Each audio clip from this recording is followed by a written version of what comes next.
the defending national champions, back-to-back national champions, Georgia Bulldogs, have got their spring football on and popping. And everyone wants to know what's going on with the quarterback battle. What's going on with Carson Beck and Brock Vandagriff, Gunnar Stockton? How's that looking? Well, to be honest, one, Kirby keeps it pretty close to the vest, so we're only going to get so much. But the early word out of Athens is it's going about how we thought it would. Carson Beck, Brock Vandagriff, trading with the ones and twos, both getting reps with the ones. Gunnar Stockton factoring in. He's gritty. He's a good athlete. He brings a different level of athleticism to that position, is what I understand. Keep an eye on him. He's been around a little bit less than Brock Vandagriff and a Carson Beck have, but he's going to factor in. The belief is still, hey, this is Carson Beck's job to lose. He has stuck it out at Georgia. In the day and age of the transfer portal, with the talent that Carson Beck has, formerly being a four-star kind of guy, he could have gone and started somewhere else a whole lot sooner. He's trusted the process. He's been developed. He's ready now to step into this offense.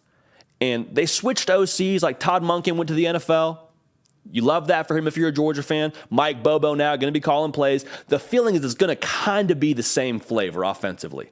So there's not going to be this total reset that maybe there are at some other spots like Alabama or Miami that are having to learn a whole new system. I don't think it's going to be that at Georgia. I think it's, hey, Coach Monken's gone. We have a winning formula here. We're going to go back to the well and keep on perfecting that winning formula now with a different individual calling plays. So all that's to say, Carson Beck experience, I think it sounds like at least, is one of the differentiating factors for him on top of his phenomenal athletic ability with winging the ball all around the field like you saw during the national championship game in garbage time. Now, I would say this, though, with the quarterback position, and you probably already know this if you watch Georgia, but whoever plays quarterback for them, like, it's a first world problem. You got 2 4-stars and a 5-star. One of them is going to be really good for you.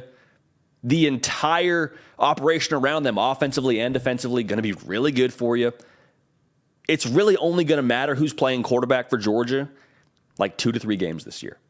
And that's not to say they're just going to, be head and shoulders better than everybody else. But if you look at just the matchups, and football is a matchups game, Georgia is going to likely have 10 of 11 matchups any given Saturday, any given time.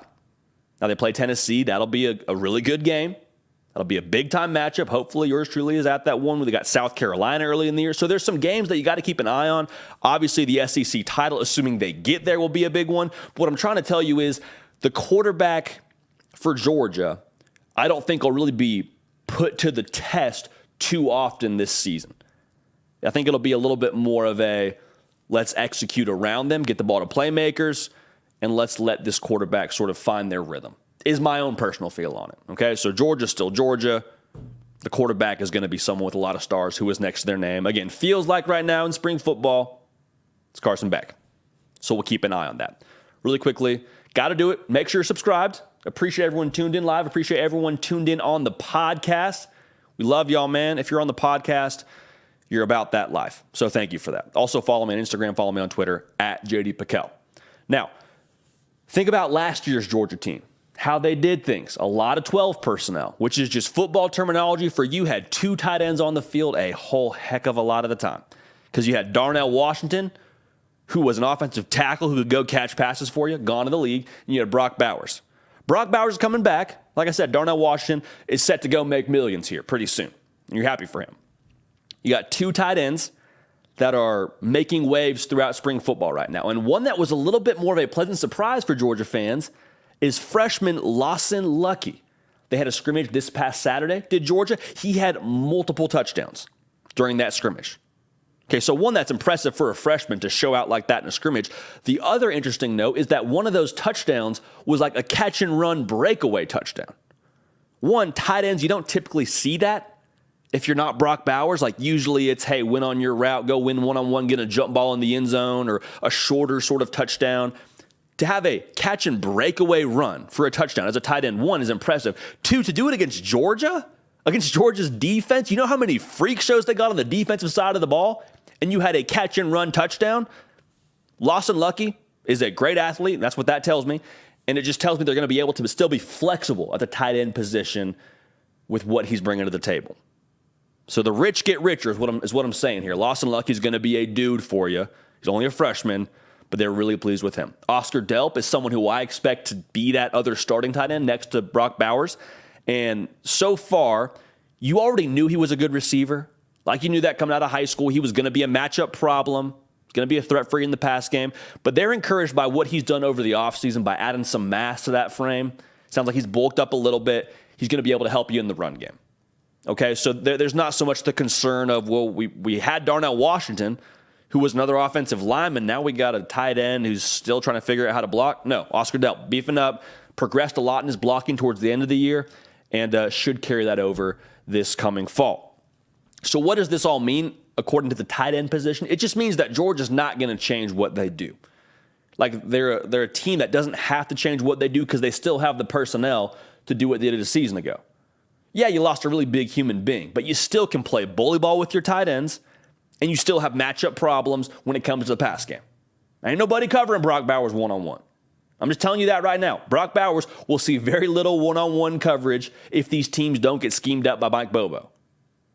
So there's still going to be a matchup problem at tight end. They're still going to play bully ball. Georgia's still Georgia. The flavor ain't changing too much, all right, to keep it a buck.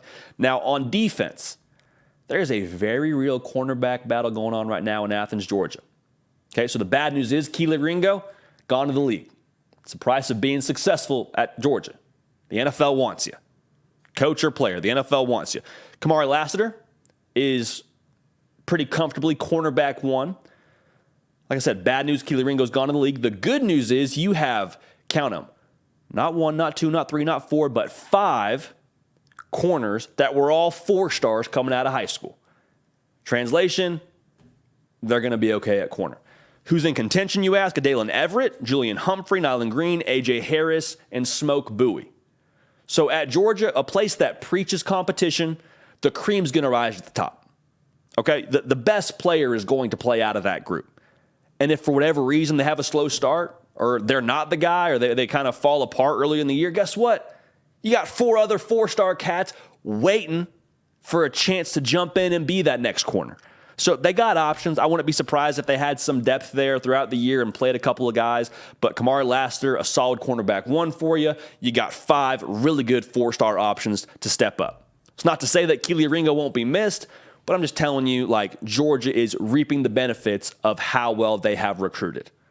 Okay, you don't have to go out to the portal and get what you already have recruited really well in-house. Now, I know Smoke Bowie was a transfer, but you hear what I'm saying.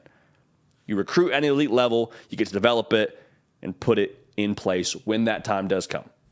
So the corners, a little bit of a battle there. It's a position battle to watch. A little one that's maybe not quite as appealing as a quarterback battle would be to some of the more national conversations, but keep an eye on that for Georgia. Now, here's the scary thought. This might be the most settled we've ever felt about Georgia in the last couple of years. Like, think about the quarterback and receivers specifically. Going into 2021, it was, yeah, Stetson Bennett won the national title, but, is he our guy? Is he going to be the guy that can do it again? Like, a lot of people were upset that Stetson Bennett came back for another year, right, into 2022. And then the year before that, it was, well, do we have the receivers that can make plays for us? Do we have the game breakers? I'm looking at Georgia now, and I'm like, I know you got the guys. In Athens, you got the guys. You got the quarterbacks. You got the receivers. It's just a matter of, okay, who's going to step up and be that guy? Who's going to be the stud? But there's not the concern of, do we have it on the roster? Right? So for Georgia, I'm excited to see what they do. I am very, very eager to see who ends up being the starting quarterback, very eager to see who does end up being that other starting corner, but got all the pieces in the world. Kirby is running an absolute machine down there in Athens, and you can expect more of the same from Georgia in 2023.